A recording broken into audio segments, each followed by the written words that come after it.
And you're back. Okay, what an exciting time. Here we go. Number 1, who is that person? What is their office? Number 2, who is that person? What is their office?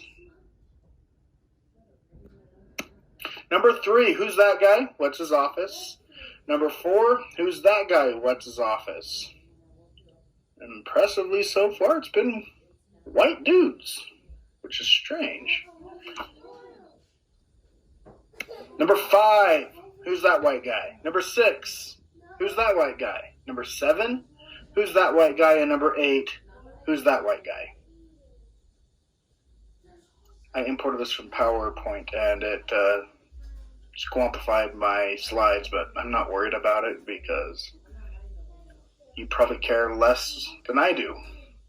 Actually, some of you probably care significantly more than I do. And I need to apologize for not caring more. All right, let's go. Number 9, who's that white guy? And number 10, who's that white guy?